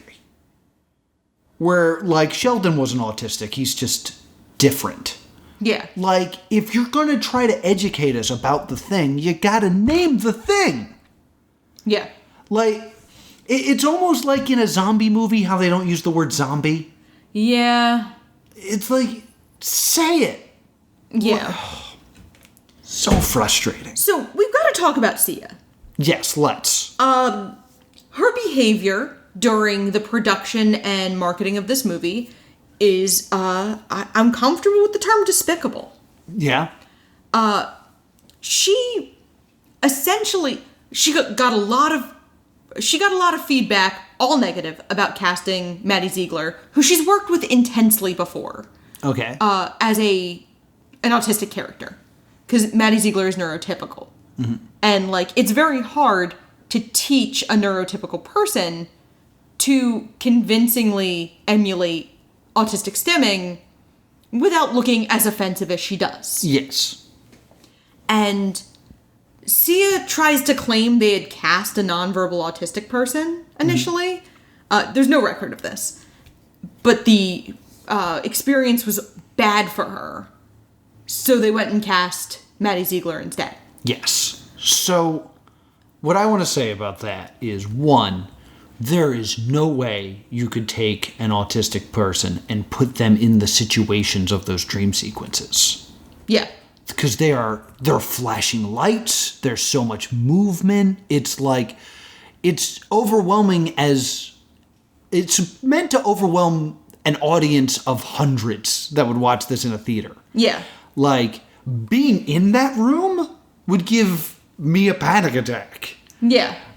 So, like, you couldn't expect that from someone with autism to be able to perform under those circumstances. And, like, when it comes to casting a disabled person, I understand if you're then going to have scenes where their disability is gone. Like, you couldn't cast a blind person to be an At First Sight. Have you ever seen At First Sight? I have not. It's Val Kilmer, I believe, and he plays a blind man who gets his sight back. Okay. Like, you can't really cast a blind actor for that because there's parts where then they have to see. Right. It's kind of like when you have someone in a wheelchair and then they have a dance sequence where they get out of the chair. What's up, Glee? Like Glee, yeah. Like, I understand if that's your purpose of going through the process here. But you're not actually doing that. You're just making a situation that's impossible for an autistic person to deal with as your excuse. And then autistic actors said, like, an autistic actor named Helen Z tweeted at Sia, "Several autistic actors, myself included, responded to these tweets. We all said we could have acted in it on short notice. These excuses are just that, excuses. The fact of the matter is zero effort was made to include anyone in the production that was actually autistic." And Sia's response was, "Maybe you're just a bad actor." oh my God! Yeah. Wow! I hate Sia. Yeah, and nobody liked this movie. It got horrible reviews. It somehow got nominated for a Golden Globe, but Tina Fey and Amy Poehler made fun of it on stage at the Golden Globes. And Sia thought this was a love letter to caregivers and autistic people. Oh, you should have included one. Sia wrote, "This movie is both a love letter to caregivers and to the autism community. I have my own unique view of the community, and it felt it is underrepresented and compelled to make it. If that makes me a shit, I'm a shit, but my intentions are awesome." No self-reflection. Sia no longer has a Twitter account because she quit Twitter after the backlash from this film because she kind of just kept doubling and tripling down and attacking people. Mm-hmm. And this movie, it has a 17 on Rotten Tomatoes. That's too high. Hold on. 8 on Rotten Tomatoes. When the thing I was looking at was old. It has an 8% on Rotten Tomatoes. It was, the movie is painful to watch. Yeah. And Here's some quick blurbs from Rotten Tomatoes. Hit me. A completely misguided mess. 4 years ago, a musical genius shot a stinker. That she's promoting it so aggressively now suggests she can't see or smell what's right under her nose. How nobody in this doomed fiasco said no at any or every stage is baffling. Fortunately, you can. The tragedy of music is that no one stepped in to see his bubble in all 5 years it was being made. There's so much this movie gets wrong about the community is searching to uplift. Like, this movie got torn apart. Kate Hudson kind of had to address some of the backlash, and she said, like, you know, oh, when I hear there's anybody that feels left out, I feel terrible. Many autistic people... Oh, no, excuse me, that's the writer's thing. She says, like, I've only been asked to sort of comment through a quote, and it's not a soundbite conversation. I think it's an ongoing important dialogue to be had about neurotypical actors playing neurodivergent characters. It's an important one to have with people who are experts and really know how to engage in the conversation. So Kate Hudson kind of like is like, oh, I messed up and I'm gonna finally back out and stay in my lane. Yeah. Like, the best thing that she could have done was own it. Like, I thought we were doing something good. We clearly didn't. I'm sorry. Let's fix it. Like, that's the path. Not, you might just be a bad actor. Yeah, and there's also, like, a lot of racial issues with this movie, with the cultural appropriation and the representation in Asian characters. There's one black lead, and he's HIV positive, and his village may or may not have killed his brother because autism is a curse. Yeah. Yikes. Were we supposed to think that the wife left him because he had AIDS? We're never given enough information about Ebo as a human being. And that's the problem with this movie, is Ebo and music feel like they are props to Zoo's story. And, you know, you could write a compelling addiction narrative that didn't include all this. And, Yeah, and again, I'm sorry when I say this, but you could tell the story of Zoo and change music from a person to an illness that Zoo has that she's not taking care of. Yeah. Like, you could basically tell this whole story and just have her be diabetic and ignoring it. Because that's all music is to her, is this thing that she's dealing with. And it's just like an outside force she doesn't know how to control. And we are supposed to get the message that music is beautiful, and, like, if you just get to know her, you'll find out. Because they call her a magical girl at one point. Yeah. But we really don't even see that. Like, I'm led to believe the only reason that Zoo takes care of music at all is so Ebo likes her and she gets rent for free for 30 days. Yeah, it is. This movie's a disaster. Prone restraint is extremely traumatic for autistic people. Several kids have been killed with it. Yeah. And a lot of autistic people had it happen to them, and it's like a trauma source for them. Right. So this movie essentially goes out of its way to hurt the community that it's supposedly representing. Yeah. And Sia worked with Autism Speaks. Autism Speaks is loathed by the autistic community because, like, none of the money they get apparently goes to actually helping autistic people. It goes to awareness? Yeah, stuff like that. I'm doing quote fingers. And so the autistic community does not like Autism Speaks, going so far as to call them a hate group. Wow. Because they think that autism is something that needs to be cured. Okay. And then when Sia found out nobody liked Autism Speaks, she goes, I have no idea it was such a polarizing group. While simultaneously telling us she had done 4 years of research. I did 45 minutes of research for this show. And clearly I know more than she does, and I'm sure I have fewer resources at my disposal than a woman creating a mass market film. Yes. What the poop? Rather than just a podcast, which at this point I believe is longer than the film. All right, I think we got to wrap this up. Yeah. I think we're both upset, Tim. Yeah, I'm super punchy now. So, what's your verdict, Noah? This is definitely a stay doomed. I would probably put this at the bottom of I would say worst picture. Yeah. Razzie, and I would say the worst thing I've seen. Yeah. I wanted to talk about The Fanatic more from last year. Yeah, we saw a lot of parallels there. I find this to be the different sides of how autism is portrayed in media.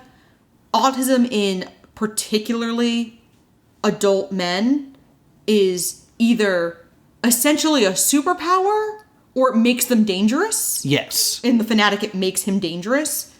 But in children, it essentially makes them magic. Yeah. So I thought a lot about the portrayal of John Travolta's character in The Fanatic and the portrayal of music. Mm-hmm. And how they're kind of parallel in a weird way. Not only is this a stay doomed, I very rarely argue that a piece of media should never have been made. Mm-hmm. This should never have been made. No. This is, out of the 4 movies we watched for the Razzies this year, this is a hard last. Yes. And there's a huge drop between 3 and 4 here. Mm-hmm. Because 365 Days, Doolittle, and Fantasy Island are not good movies. Right. And 365 Days does have aspects to it that are extremely damaging, depending on who you are. But this movie is not even fun. This movie isn't fun to make fun of. This movie, this isn't a movie you roast with your friends. This is a movie where you actively feel disgusting for having watched it. Yeah. So this is a really hard stay tuned. Yeah, it's a hard stay tuned. Hey, Editor Noah here popping in. Laura and I were pretty beat up after recording this episode, and then I had to edit it, and now that I'm done editing it, I feel pretty beat up. So I just wanted to let you guys know that I wanted to take some action. So the April Patreon money that we have raised is going to be donated. We're going to donate it to an autism charity. We don't know which one because, unlike Sia, we are going to do some research and make sure that we pick a good one. So I will leave details on which one we ended up donating to at some point in the future, but I just wanted to say that now at the end of this episode that we're planning to donate April's Patreon money to an autism charity, and we hope that this podcast was educational and not upsetting for you guys. Thank you so much for listening. Back to the show. So let's talk about next week, because next week we did ask our listeners if they wanted us to do Absolute Proof, which is a documentary and not really what we do. And we got no, they didn't want us to do that. So we gave them some other options. And while some wanted Battlefield Earth and some did want Batman and Robin, next week, as requested by our listeners and our patrons, we will be doing Jack and Jill. So get excited for that. That's going to be something. I will say, between now and our recording of Jack and Jill, I'm going to try to watch Absolute Proof. And I'll give you a mini, just for tradition reasons, since I watch all the Razzie movies. And I'll give you a brief summary of how terrible that was. But be sure to check out our Patreon. You can sign up for as little as $5 to get into our Discord, and you can help decide what we're going to be listening. And also, there's a bonus episode out right now on Trapped, so you can check that out as well. Where can people find us, Laura? You can email us at thestaydoomedshow@gmail.com or on Facebook and Twitter @StayDoomed. And if you want to talk to me about hippos, let's go with the hippos. I'm at +2 Comedy. If you want to talk about sexual agency in 365 days, join our Patreon, because that's what we've been talking about. Yeah, we have been talking about that a lot on our Discord. But if you want to just pretend this movie never happened and talk about literally anything else, I'm at Sprocket League. Until next time, stay doomed.